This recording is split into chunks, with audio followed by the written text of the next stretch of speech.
How are your relationships today? Personal, professional. Could they be better? Welcome to Talk Time with Trish, with host Trish Forante and co-host Lisa Stewart. There are so many variables that affect our lives. What makes the difference in our lives is genuine communication. Now, here are your hosts, Trish Forante and Lisa Stewart. This is Dr. Lisa Stewart, and welcome to Talk Time with Trish. Our show is about improving communication for men and women. Today we're going to talk about let go, forgive, and let God. Your life depends on it. This is part 2 of our forgiveness series. My guest today is Kadin. Christine's a psychotherapist, motivational consultant, and executive and personal coach in private practice in South Florida. Christine, I have to say that we had such an overwhelming response to last week's show. The listeners loved you. That was part 1 of our forgiveness series. And we had such a great response that we're actually going to rerun last week's show next week. So for those of you that were not fortunate enough to listen in last time, you're going to get an opportunity to do so next time. We're thrilled to have you on the show again today. Welcome, Christine. Thank you. Thank you so much, Lisa. Well, Christine, last week we talked about how forgiveness heals the self. And just to recap a little bit, can you tell us again what your idea of forgiveness is? Well, Lisa, forgiveness is understood for most of us as the fact that we need to forgive someone who has hurt us. And when we need to forgive someone who has hurt us, we typically feel a little upset about that. And yet we know that we're supposed to do that. So forgiveness is understood as the need to let go of the pain and to forgive the person who has hurt us. But what we talked about is, in fact, forgiveness ends up being a gift to the self. Do you remember? Absolutely. We get a lot from forgiving based on our last conversation. We experience the full joy of living, I think is the phrase that you used. Exactly. What I used is the image of a box that was tightly strung with all the knots of anger and grief and guilt and hatred. And until and unless we cut those knots and let this box open up and fall apart, then we cannot get to our personal self. We cannot get the box of the present where we can live fully and be happy. So forgiveness is in fact a gift to the self. That's what we really talked about.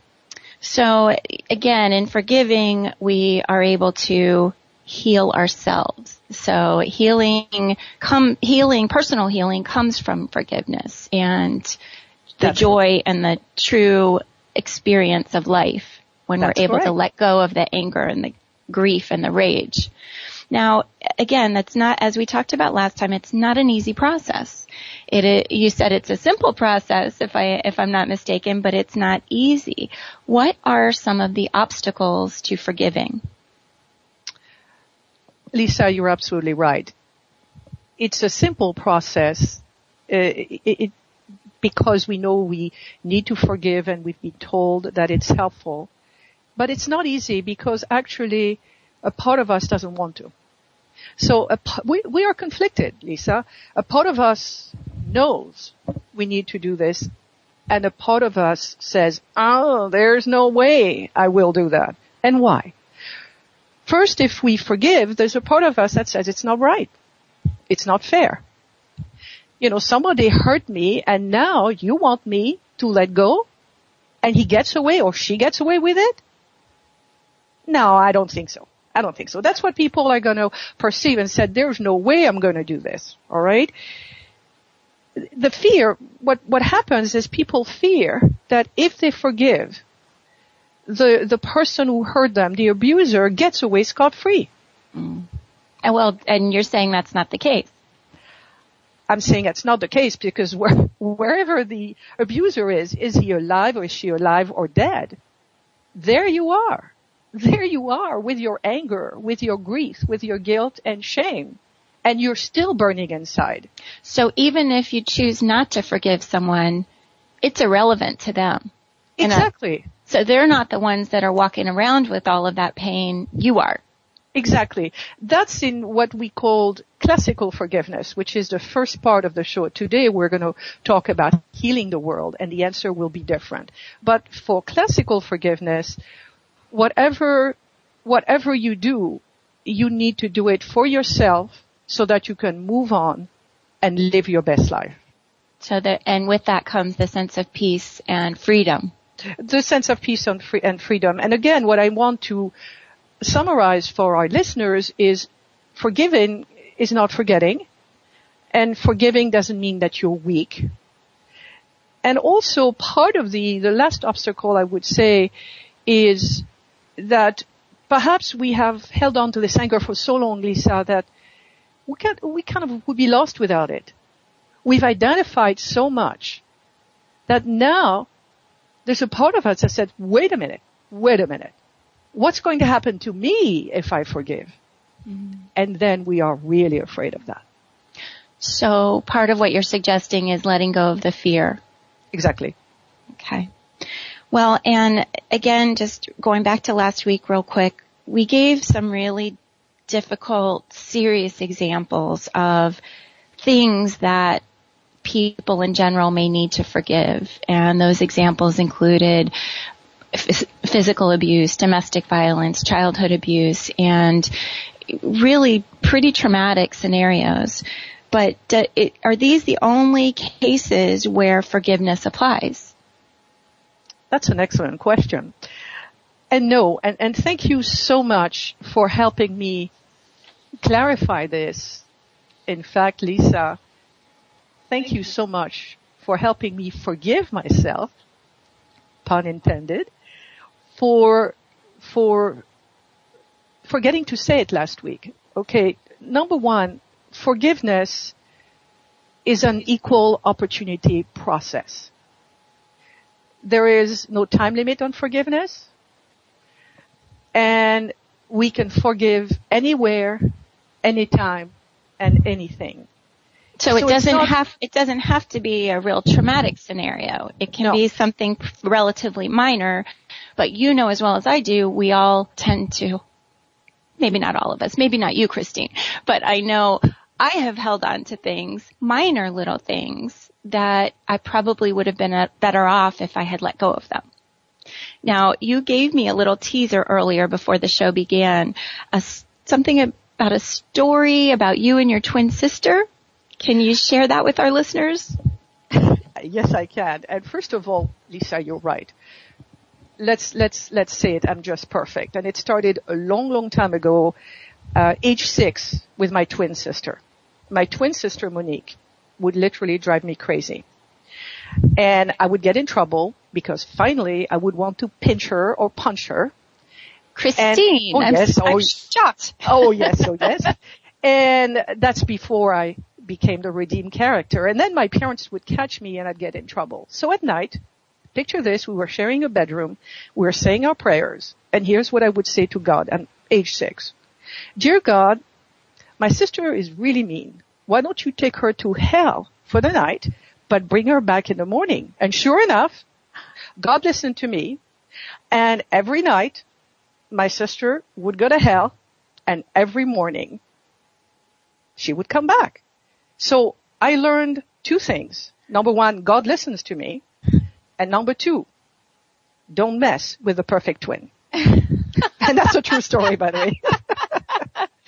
So was she better off each morning when she came back? Was she less mean? Or did she learn a few things while she was down there? Nah, you hadn't. Well, as I said, it's a process, Lisa. Absolutely. Now, maybe can you share some other things with us in terms of some very basic examples of how on a day-to-day basis we might forgive other people and how that can work for us or for them?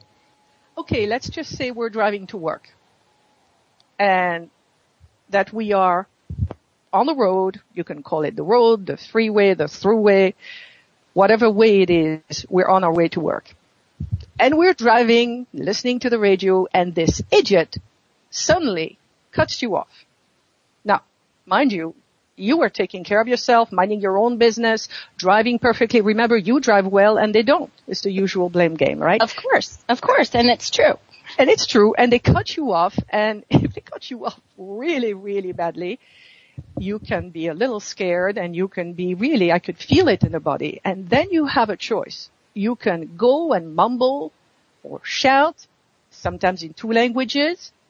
You can exercise your right to free expression with a number of gestures, or you can say, I love you. I love you.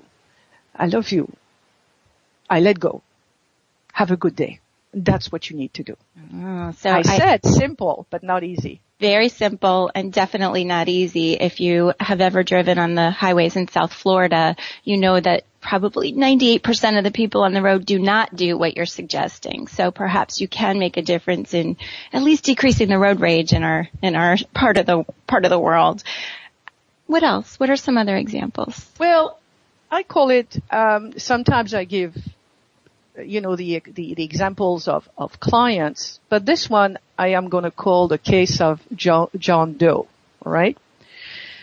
Actually, I should call it John Does.